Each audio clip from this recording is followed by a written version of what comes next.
payabungin ang ekonomiya. Business as usual ang eksena ng economic managers ni Pangulong Ferdinand Marcos Jr. sa gitna ng mga palitan ng tirada sa politika. Ayon pa sa isang opisyal, hindi umano pinagtutuunan ng pansin ng foreign investors ang ingay sa politika, lalo't mas matimbang sa mga ito ang mga reformang ipinatutupad ng Administrasyong Marcos Jr. Magbabalita si Lef Narciso.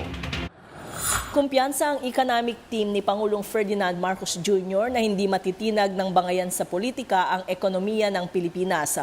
Ayon sa economic managers, business as usual ang gobyerno at titiyakin nilang hindi maapektuhan ang kanilang trabaho ng mga hamon sa politika.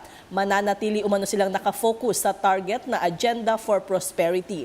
Sinabi ng mga ito na ilang beses na rin namang napatunayan ng Philippine economy ang katatagan nito sa harap ng domestic at external challenges. Kabilang dito ang mga kalamidad at sakuna, geopolitical risk, mga tensyon sa eleksyon, global or regional financial crisis, supply chain gaps, cybercriminal activities at iba pang suliranin.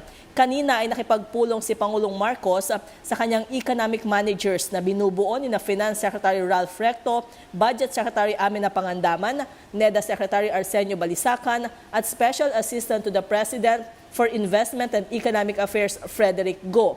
Kaugnay nito, sinabi ni DOF Chief Economist Undersecretary Domini Velasquez na hindi masyadong pinapansin ng mga investor ang ingay sa politika. Mas mahalaga kasi anya sa mga ito ang mga reformang ipinatutupad ng gobyerno na nakatutulong sa paglago ng mga industriya. Ayon pa kay Velasquez, hindi naman ito unang beses na mayroong ingay sa politika sa bansa. Pero sa kabila nito, nakakukuha pa rin ang Pilipinas ng positive economic outlook mula sa mga credit rating agencies. Hindi yon masyado nagmamatter kasi we've proven ourselves na actually we're beyond this political noise. We're able to pass reforms. So ito nga, create more na pass natin. We're able to consolidate our finances. And parang kumbaga kaya tayo merong positive outlook from S&P is because may track record na tayo na nagagawa natin to. Kahit ano pa ang political noise, Para sa MBC TV Network News, ito si Let Narciso, una sa Pilipinas, una sa Pilipino.